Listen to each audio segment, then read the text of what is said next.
chapter 3, verse 16, all the way down to chapter 4, verse 3.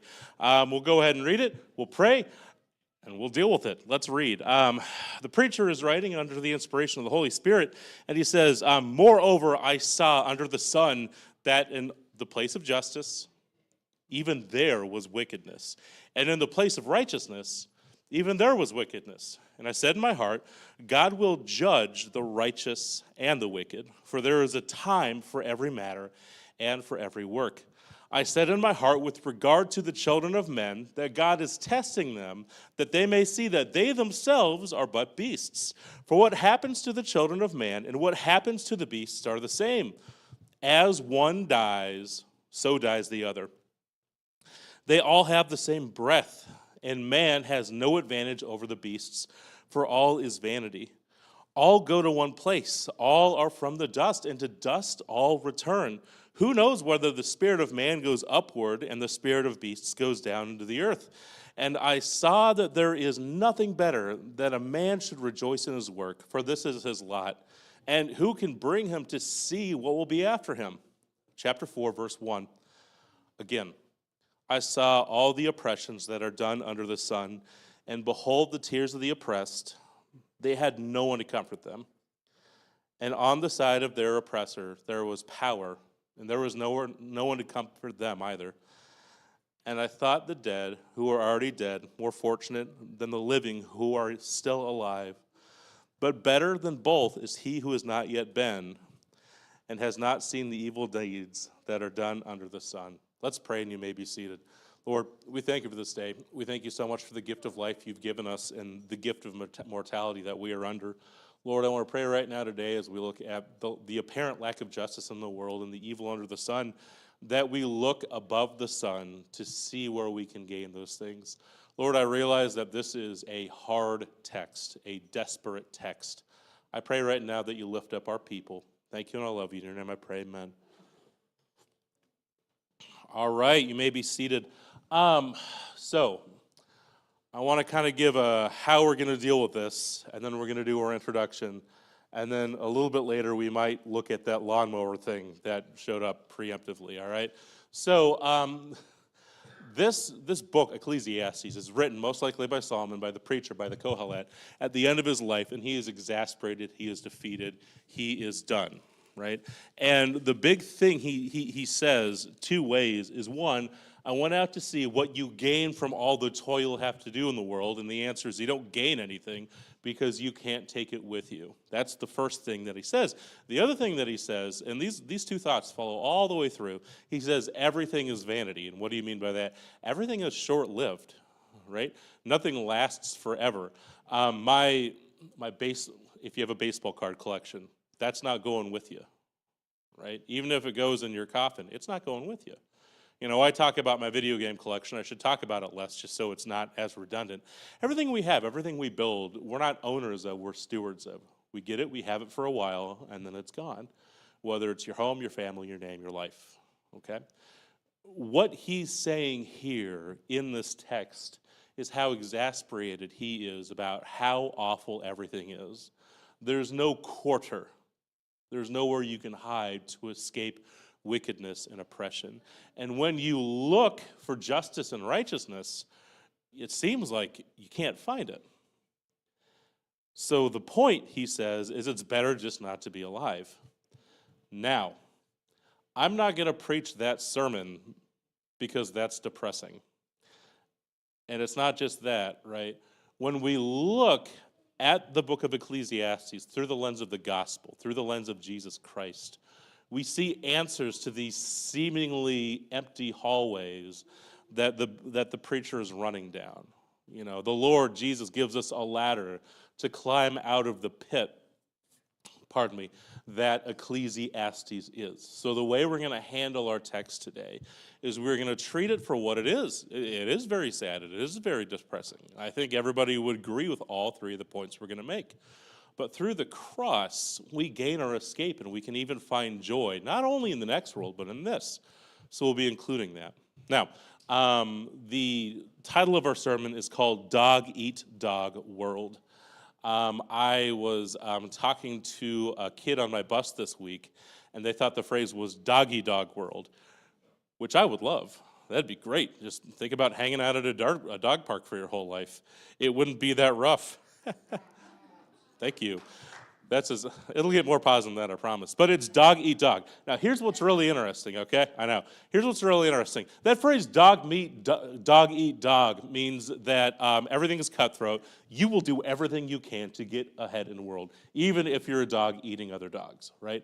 Now, what's interesting is I was looking at the etymology for this, the origin of the phrase, and actually it came up in Rome, and the phrase wasn't dog eat dog for the longest time.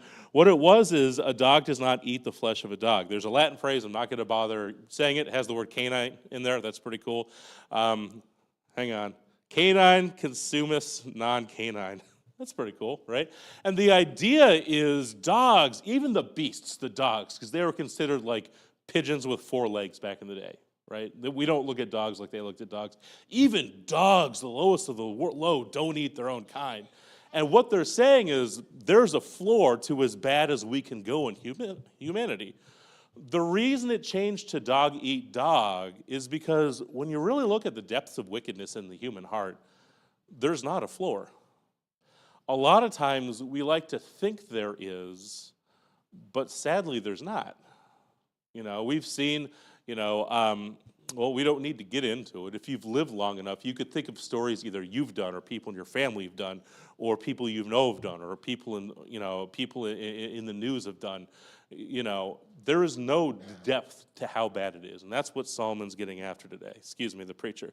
So here is what we're going to do. So if dog eat dog is everything below the sun, then we as Christians, we need to look beyond the sun or above the sun for justice. Okay? That's where we're going to find it. You're like, Larry, I was involved in this movement, and it brought a lot of really good change. We'll get to that, okay? And movements aren't necessarily bad, right? And change isn't necessarily bad. The WHO will have something to say about that. We'll talk about that towards the end of the sermon. But ultimately, as Christians, regardless of how hard we strive for justice and righteousness, what is just and what is right, ultimately, it's found, and we need to seek for it beyond the sun. Well, what's beyond the sun? It's where God is. If left to our own devices, we'll never find it.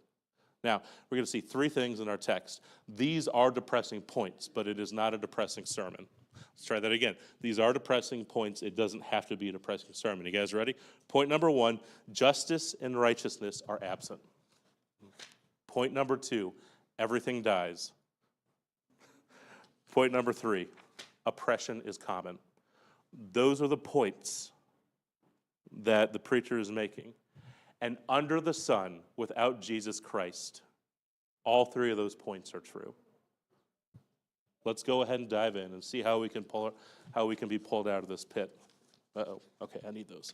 So we're going in, and we're going through Ecclesiastes, and we're about a quarter of the way through the book. We'll be halfway through the book by May, and then we'll take the summer off. We're going to talk about the supernatural, and then we'll dive back in. And the preacher, he's laid his foundation. He's talked about his thesis statement. He talked about how everything happens for a time. What he's going to do for the next little bit, he's laying a new foundation. Everything's the worst. And then for the next couple of chapters, he's going to be exploring motives of people for why everything is the worst. To borrow from our phrase, why a dog would eat another dog, okay? So we're going to see that for the next little bit, but he starts out, and he starts with this word moreover, and what he's doing is he went back from looking at the times of the season. We looked at this last week. There's a season for everything. Everything happens. Stuff just happens. That's all it really does. And largely, as people, we're not the writers of Invictus. We're not authors of our own fate. We're not captains of our own ship. A lot of times, there's stuff that's just out of our control. I was talking to one of our church members today, and we were talking about probably moving our spring break kits to May and doing summer break kits. And they said, yeah, and it's really hard to buy anything because a recession's around the corner. And I was like, oh, I forgot about that. So I walked into the back and I flipped a switch. And good news, everybody, because I flipped that switch, we're not going to have a recession. Yeah, right. Don't applaud that. Or if you're going to applaud ironically. That's not how that works, is it? No, a lot of that is out of our hands. And based on that, he goes on, he's like, listen, because of all this is out of our hands, I'm going to go back, I'm going to look at, he uses this phrase, the work under the sun, everything that happens in creation underneath the sun. So he's not looking above to God, he's looking over to man. He's looking at our equals, he's looking at our peers, he's looking at the human experience. And he says this phrase, and I'm going to unpack it. He says, in the place of righteousness, in the place of justice, even there where justice was supposed to be, there was wickedness. Okay? And then he says, and in the place of righteousness, even there, even though the righteousness is supposed to be there, there's wickedness as well. Let me unpack these three phrases: justice, rightness, and wickedness. Because what happens is, I don't care who you are, I don't care where you are on the political spectrum, I don't care what your background is, we all want justice, we all want what's right, and we all wind up finding wickedness instead. Okay, so let's talk this out. So when we talk about justice, in a generic philosophical sense, the word justice simply means fairness. So there's that statue that says that justice is blind over in many courthouses. The idea is that the law is distributed, or should be distributed, fairly to everybody, regardless of color, creed, class, or gender, right? Gender, there we go. Color, creed, class, gender. And what's really interesting is, like I said, you could go anywhere and people would want justice. We talk very rarely, but enough where you might know about it. The permanent social classes, the caste state over in India, where if you're born in a certain class, you do not get to leave that class. Those people aren't necessarily happy about it. They want justice. They want fairness, right?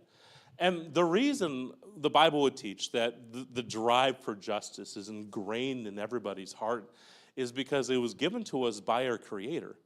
You see, the reason that justice is in everybody's heart is because it's an attribute of God, and God designed us that way. God is just. Here's another way to look at it. He's fair, right? When you look all throughout this, there's this phrase. It says, there's two texts. Deuteronomy 16:20. The Lord is speaking to his people. He says, justice, only justice you shall follow, that you may live and inherit the land that Lord your God is giving to you. Isaiah 1:16 and 17 reads, wash yourselves, make clean yourselves, remove the evil deeds from before my eyes, cease to do evil.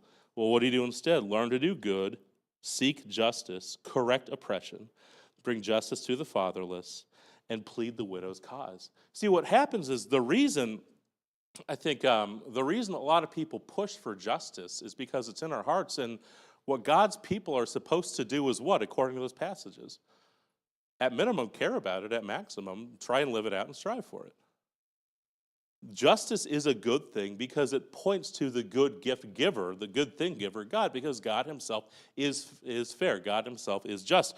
What about righteousness, right? That's a word we use a lot. What does it actually mean?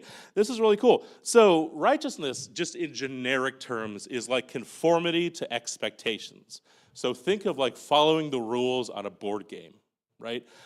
We don't play very righteously at my house, and here's what I mean by that, right? Whenever we play a board game, and this will not happen today if you come by today, I will either misread the rules and will not play how it's supposed to be played, or we'll make an exception and it won't play how it's supposed to be played. And what happens is most board games, they're put together very specifically that you need all the rules to work. And if you don't follow those rules, the game is A, not fair, and B, not winnable for certain people, right? And what happens is God is righteous in that he is, he is consistent with the rules he lays out. Does that make sense? You guys ever do the thing have you guys ran into this as a parent, if you're a parent, where you're not quite righteous because you set rules and you kind of forget to keep them and your kids call you out on that, right? I've never had that and I never will. No, that's a lie. Yeah, absolutely. That's the whole thing. And what happens is if rules are set, we would expect that people follow them. That's common sense. It's one thing to get annoyed at your kid for cheating at school. It's the same thing, but it's so much worse when you see justice and righteousness not being served in the court of law, or members of a hypothetical government not following the rules that they set. The reality of the matter, though, is that all of us, if we set rules, we had the hardest time following them. And I would say a large time we don't.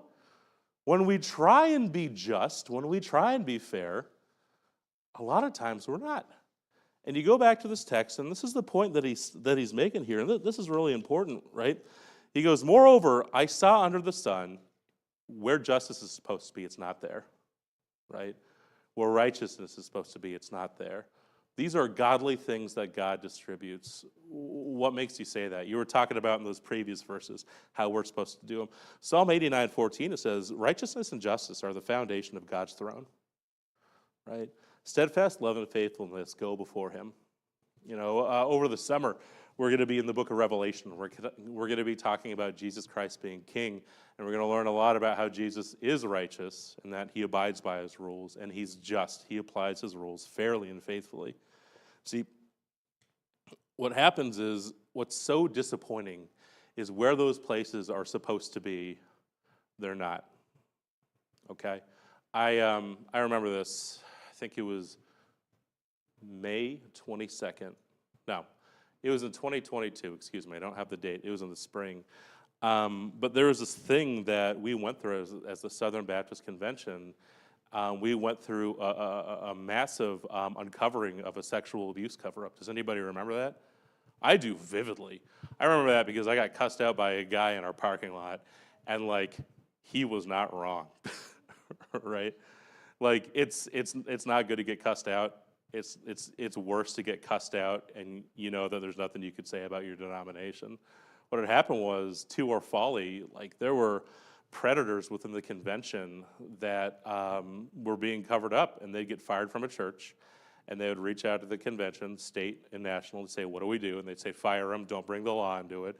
And then that person would go down the road and go to another church. And, you know, in 2022, all this information went out. And I think one of the reasons it was so hurtful to everybody, not just us, not just the people in our congregation, not just people who've been abused, is that that's not supposed to happen in the religious world, is it? It's absolutely not. If you're going to amen anything today, it's like this and Jesus, right? We're not pro-abuse cover-up as Christians. And the sad reality is any organization, when running long enough, because of the sinfulness of man, will eventually have something like that in it. You know, the reason we do our background checks for our nursery and kids workers is to avoid that, right? And you're like, Larry, this is a bummer. Well, let's get to the next verse, all right? He goes on, and here's what the preacher says. He says, I said in my heart, look at this, God will judge the righteous and the wicked. And then he points back to last week's sermon. He says, for everything there is a time and a matter for every work, right? You know, last week we talked about, you know, there's a time and a season, a time for love and peace and war and hate and all that stuff. There's a time for God's judgment. And just like I can't control whether or not we're going into a recession, and by the way, I have like no earthly idea. I don't watch the news that much. For reasons we'll get into later on, I'm going to be 100% real with you. There's going to be a season where God judges me on my life, and I can't get away from that.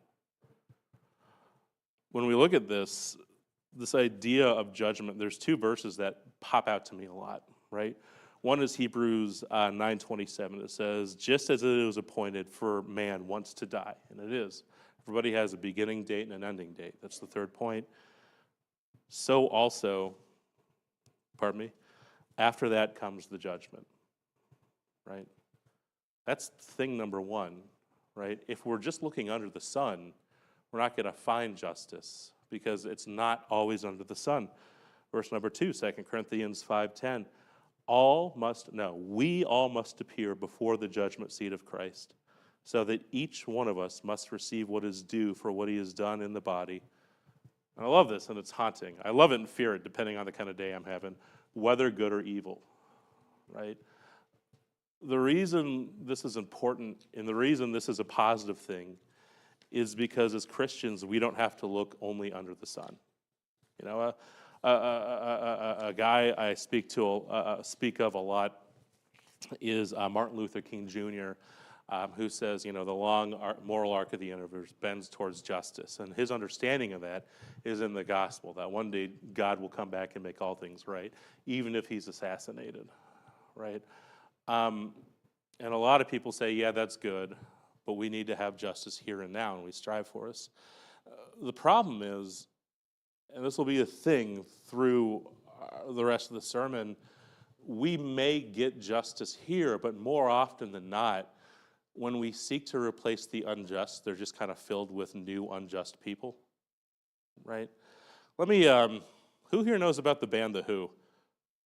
Okay. Oh, wow. Way too many people for me to use this as an illustration. So there's a song that came out in 1971. It's about a 9-minute song. It's called Won't Get Fooled Again. Who here knows about Won't Get Fooled Again? Okay. Does anybody know why Pete Townsend wrote that song? Nobody? Oh, yes. Okay. All right. Cool beans. This will be a good day. All right. So what happens is, I think it was like in 68 or 69, they played at Woodstock. And the big talk amongst all whenever it was, they played at Woodstock. I want to say 68. I could be wrong. And Townsend has this distinct memory of him waiting on stage and one of the hippies getting up and stealing a mic and saying, when we take everything over, everything's going to be good and right. Okay? And it's like, death to the establishment, all that stuff. It was a very proto-Orange Man bad kind of thing, right? And what happens is you can see this phrase show up all through the song. Let me read the opening verse and the chorus. If you sing it, if you know it, just say it, don't sing it, right? It says, we're fighting in the streets with our children at our feet, and the morals that they worship will be gone, and the men who spurred us on sit in judgment of all the wrong. They decide, and the shotgun sings the song. So that's the idea of fighting over those warring establishment people, right? We see that in our greater culture today. And then he goes on, and here's the chorus. I tip my cap to the new Constitution, take a bow for the new revolution, smile and grin as they change all around, pick up my guitar and play just like yesterday, get on my knees and pray that I what? Won't get fooled again. Does anybody know the last lyrics of the 9-minute song? I'll read it. Meet the new boss, same as the old boss. If your entire justice is only under the sun, you will not find ultimate change. Because the new man or woman you put in power is not much different than the one that you just pulled out, right? We need the Lord for justice. We need the Lord for righteousness. Is it good to press for change? Yes, that's actually our second point. Is it good to press for righteousness? Yes, that's our second point. Let's go ahead and get into it. So first we see justice and righteousness are absent. Secondly, we see everything dies, right? Continuing on. I said in my heart to the children, then I said in my heart with regard to the children of men that God is testing them. So he's making an observation in his innermost person. He goes, God is testing them that they may see that they are but beasts, right? Now, I want to hit pause real quick because this, if you've come to church for a while, you know there's a doctrine that's important to me and to our church by extension called the Imago Dei. What the preacher is not saying is that we are animals, okay? So we are in the animal kingdom, sure, but we are not animals, right? We are chief among creation, or chief in creation. We are made in the image of God. That is called Imago Dei, made in the image of God. Imago, image, Dei, God. What that means is somehow, we're not entirely sure how, God made us to reflect his glory and his goodness and his beauty. That's why justice matters to us so much. That's why beauty matters. That's why good truth and beauty matters so much to us. That's why righteousness matters so much to us. You guys ever do the thing where you've had a good day, but it's not enough, and you feel that yearning for the eternal, and you can't quite put your finger on it, right? We said this last week. My dog doesn't do that. Well, not anymore. My dog never did that. She passed, right? That's the difference between us and them. Calm down. So how is the man just like the beast? How are we just like the animals, right? Well, let's take a look. It's the next verse. He goes, listen, what happens to the children of man and what happens to the beast, it's the same. Just as one dies, so the other dies as well. Okay? And then he goes on and he says, who knows? For all is vanity. You see, what happens is, you know, as a king, a former king or a current king, the the preacher was very well aware of building legacy and striving for immortality. Now I've not read much about it, but I know there's a push to transcend immortality through a movement called transhumanism. The idea of maybe one day I can take my mind and my thoughts and memories and store it in a hard drive somewhere and live on forever in the cloud, right? And that's nothing new. You go back to Egypt before Christ, 2,000 years before Christ, and they were doing the same thing by putting all the Pharaoh's stuff in this tomb. Let me tell you this, it was his until not grave robbers, explorers came by and brought it to a museum, right? This is a thing that we've all been trying to do, right? Whether it's a legacy or being remembered in Psalms or putting up graffiti or having a statue made of you. The point that the preacher's getting after is everybody shares the same end below the sun. Well, where is that? A grave, right? It's not that we're animals. It's that we suffer the same fate as animals. I've quoted this verse. This won't be the last time I quote it. It's Psalm 39.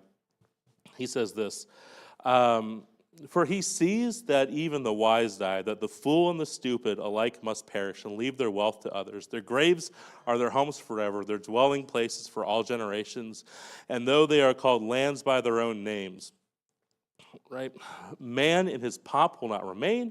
He is like the beasts that perish. This is the path of those who have foolish confidence. Yet after them people approve their boasts. Selah. Like sheep they are appointed for Sheol.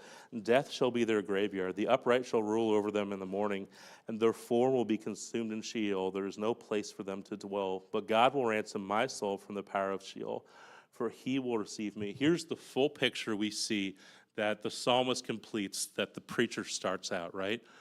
Everybody dies, but with the Lord we rise. And who's the we? It's followers of God. It's Christians. It's followers of Jesus Christ, right? What he says here, and this is a really important thing, is a lot of times, excuse me, I'm so sorry. I'm still under the weather. I was watching myself last week, and I heard the gross sniffs, and I'm trying not to do it this week. The point is, just as God judges afterwards, so also do we get vindication afterwards.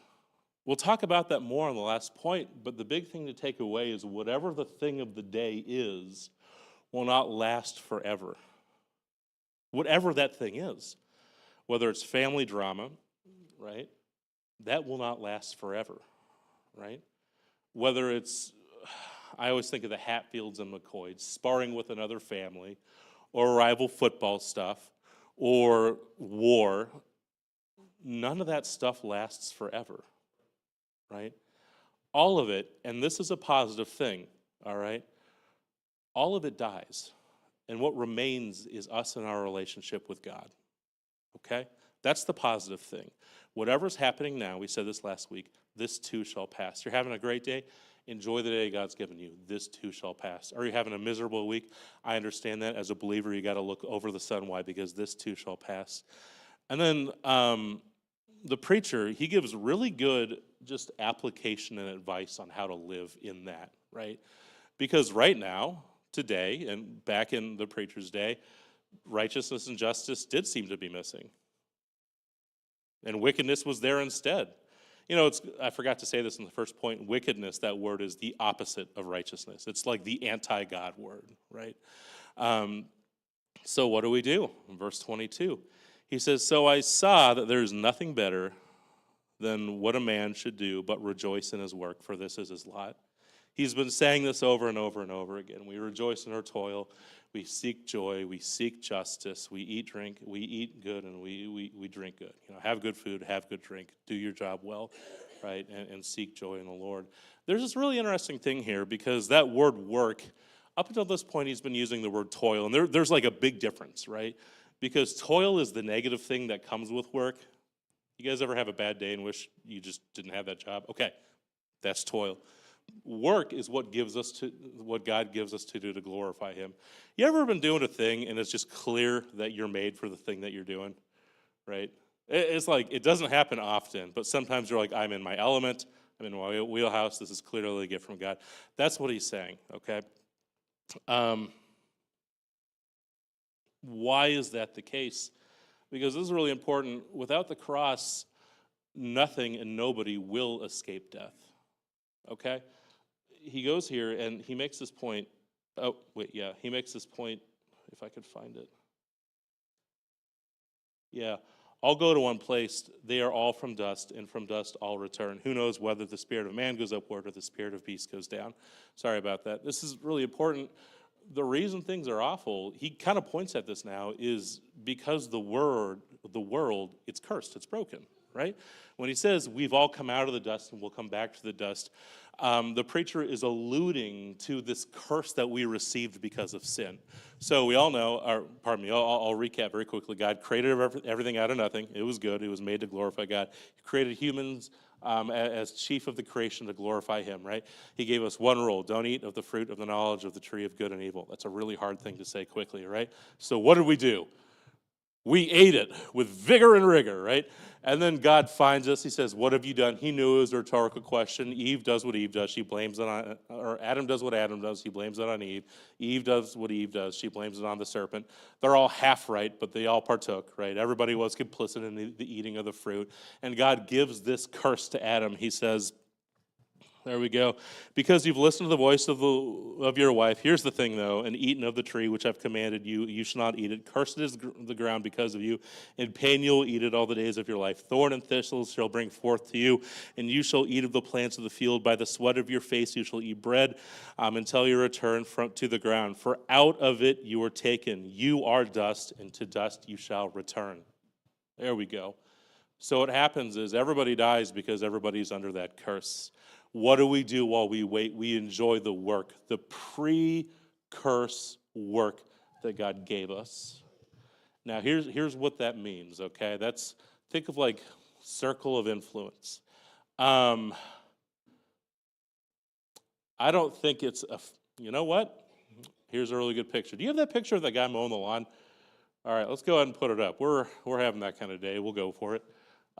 Who here can make out what's going on up here? Do what? Right. So this is the only picture I could find of the internet. It pops up a lot on my feed a lot. But what happens is there is an upside-down car and 4 cops, and clearly the neighborhood is in turmoil. Would you guys agree with that? What's that guy doing? Well, his back's literally directed towards the people. Will said minding his own business. I would argue it this way. If that's a picture of the world, I would say that guy is enjoying the work that God gave him. All right? No matter what's going on down the street, that guy's lawn still needed to be mowed. Would you agree with me on that? So what did he do? He mowed his lawn. Probably got to look over his shoulder and get a little giggle, and hopefully, he saw that picture and cracked up about it online. Here's the very real thing, though, right? Last point, we just talked about how righteousness and justice are seemingly absent and how everybody dies. What are we going to do with that? We do what God's given us. And you're like, well, what has God given us? What's really interesting about this part of the sermon is it's the same application, but it means something different to everybody. If this was preached in Washington, D.C. today, the congregation would work it out in their lives differently than we're going to today, right? Because what God has given me, the work that God has given me, Larry Bogan, is pastor of a small church, bus driver of a small bus route, husband of a pretty cool wife, and being a father of 3 kids. That's my work, right? I have 3 kids. Their work looks different. Some of you guys have very high, stressful jobs. Some of you guys have very influential relationships in the community. Some of you guys are housewives. Those are all things that the Lord gave to you to do. All right? See, what happens is I fear a lot of times we get baited into outrage over things that are going on in different states or things that we can't do anything about in different parts of the world. And we focus on that and we forget to mow our lawn. We focus on that and we forget to do the work that God gave for us. If I spend all my time angry and I neglect my family, when I see Jesus face to face, he's not going to give me an attaboy for neglecting my family. So you're like, all right, Larry, so what do I do? Do I just not care? It's not that you don't care, it's that you order your cares correctly. I need to care about the people in this room. I pray for the people in this room every week because that's the work God gave me, right? I work 2 jobs so I can provide for my family because that's the work God gave me. I spend time wandering around Home Depot, so much more time than I want to. Why? Because that's the work that God gave me to be a good dad, right? That's what it is. You live in the life that God gave you and you glorify Him from your life.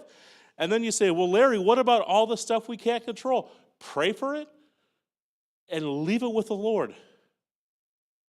That's honestly it. So you're saying, Larry, that you don't need to be concerned about what's going on in the Middle East? No, be very much concerned, but live with the understanding that what God has for you is here.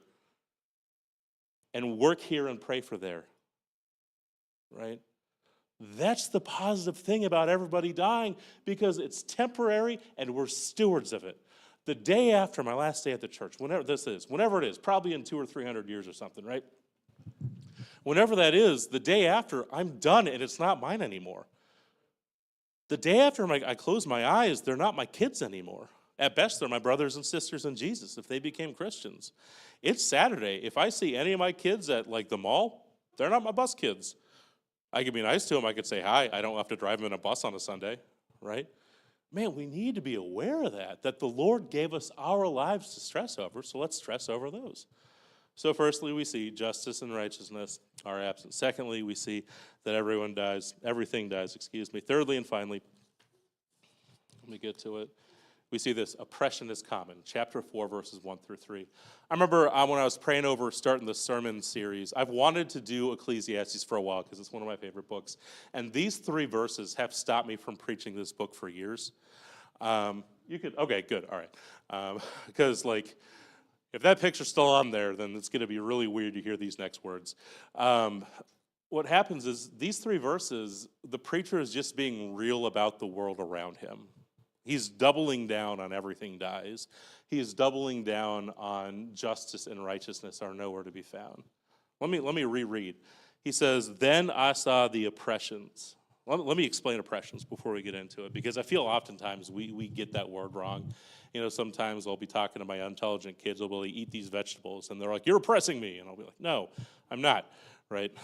Here's what it is. Impressionable in general, it's something wrong that's done by violence against others. What's interesting is the vast number of cases in the Bible where we talk about oppression, it's social, right? It's having something to do not necessarily with somebody's body, but with somebody's well-being, or with somebody's work, or with somebody's livelihood, or with somebody's nationality. Okay, that is what oppression is. Here's one. It was wielded oftenly against the poor, the weak, and the sojourner in the Old Testament. God says a lot about not oppressing the widow, the poor, the childless, and the sojourner, right? This isn't meant to be a political word here, so you need to pull this out of whatever you've been sitting in. By that, he means the immigrant, right? The way we contextualize that in our church is anybody who comes and visit our church. We're not going to talk anymore about that. That's what it means to not oppress in the Old Testament, okay? All right, cool. Getting back to it, he says, I saw all the oppressions that are done under the sun. And he leans on this thing that, as a millennial, I have a really hard time hearing, but it's true. Behold, the tears of the oppressed, they had no one to comfort them. In my version of my text, there's an exclamation point there. He went through and he looked at everything, and to his chagrin, there was no help for a lot of people who were oppressed. They lived and died oppressed. Okay? That was his point. And then he says something else that, we might not like that, but we can kind of expect it. He says something really odd next, but it's just as true. He goes, on the side of their oppressors, there was power. Obviously, you need power to be able to oppress, whether it's power you've gained or power people have given, right? And he says this, there was no one to comfort them either. And what he's getting after here, I think, is twofold. We'll hit the one here, and then we'll get to the second in a couple minutes. One is everybody suffers. The oppressed suffer, and so do the oppressors. And like, I feel like that's hard to hear and it's hard to say, because when we look at people who oppress, it's easy to view them as like one-dimensional Disney characters, right? You know, all the people we don't like are like Gaston, right? Just super burly and have a fragile male ego, right? Or like all the oppressed people, you know, they're all like Tink. No, wait, no. Who's Belle's dad? Maurice, there we go. Not Tamar. What? Or like Maurice, right? You know, just like doing good, didn't do anything wrong in that. And here's the point he's making. Everybody in the human experience, oppressed and oppressee and oppressor, everybody's suffering. And he says this thing, and he's technically true, and he's being poetic. Please keep in mind this is Hebrew poetry here. And he says this, he goes, listen, I thought those who were dead were already more fortunate than the living who are still alive. He gets into this later in the book, but the reason he says that is because the dead people don't have to deal with what's going on in the world of the living today, right? I have a really good friend of mine who is a couple years my senior, and we talk about problems of the day periodically, and he says, it's a problem, but I'm not going to have to deal with it long term. And I don't get jealous in a morose way, and he's not being morose, but he's right, right? And then he goes and he says, but better is both the one who's dead and the one who's living is the one who's not yet been under the sun. Why? Because he's never experienced the evil deeds that are under the sun. So the point that the preacher's making here is it's not just the dead who have it better, it's the people who've never lived. It's the people who aren't born yet. And you're like, how are you going to pull this downer out of, you know, pull this out? What a weird way to end the sermon, right? I want to try and work this thing out. You see, the thing about oppression and the thing about sin in this world is that sin affects everybody. There's a doctrine we teach at this church called the total depravity of man. Some people mistake and think, well, that means nobody can ever do anything right. That's not what it means. What it means that when we fell, the curse of the sin got into the total part of our humanity. So everything I do and everything I attempt will always be tinged, at least with a little bit of sin. Whether it's asking a favor for my wife, right, or negotiating at a job, or pastoring, I always have to be aware of the sin that's in me. Right? So the structures that we build, we have to be aware that the sin that we build into our familial, friendship, or social structures. Would we agree with that? Yeah. Here's a really good example in the Bible about that, okay? And then we're gonna wrap it up and why we want to look above the sun, right? So the first time a city is mentioned, it's in Genesis chapter 4, and there is a guy who is victimized. So there's this guy, his name is Cain and Abel, and what happens is Cain and Abel, they get into a fight, and then Cain kills Abel, right? And then God says to Abel, you murdered your brother, and you know, kicks him out of where he's living. And he asks for God for help. He says, listen, I'm going to be a victim because when people find out I'm a murderer, they're going to kill me back.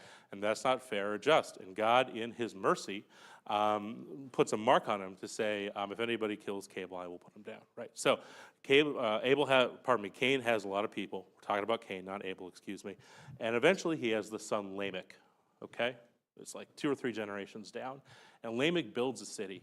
And Lamech follows this thing that if anybody cuts me down, I'm going to cut him down. If anyone does anything bad to me, I'm going to do worse to him. Let me read this. He says, Lamech said to his wives, right, Ada and Zillah, hear my voice, you wives of Lamech. Listen to what I say. I've killed a man for wounding me, a young man for striking me. So think about that. You know, this guy's an adult. He's got a couple of wives. He's obviously lived. We're not endorsing the couple of wives thing, right? The Bible just tells history like it tells. He goes, a guy hurt me, so I killed him, right? Cain's revenge is 7-fold, but Lamech's revenge is 70-fold, okay? The reason oppression is everywhere and the reason we need to seek justice beyond the sun is what happens is when oppressed people, and we don't want people to be oppressed, okay? So this isn't a let's figure out how to keep them down kind of thing. We're saying there's a better way. A lot of times what happens is when an oppressed people rises up, they wind up being just as oppressive as their original oppressors, okay?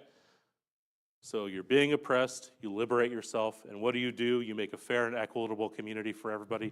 No, you oppressed the people who oppressed you in the first place. It'd be like if there was a guy, a politician, who had people bring charges against him. He beat the charges, then he came back to getting that, and then he pressed charges against all the people. That revenge kind of thing, right? That's not just.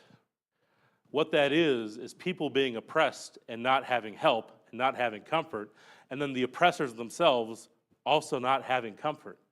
See, what happens is the reason we need to appeal to Jesus Christ is because if we just appeal down here, all that's going to happen is a cycle. Chris Martin from Coldplay says, cycling recycled revenge. That's all it is. There's no upper hand. It's just a history of violence and oppression and wickedness and hurt. And you're like, Larry, you said seek justice last week. And I'm saying it today, yes, but with the understanding that at the end of time, Christ will make all things right. Let me read this passage, right? This is really important.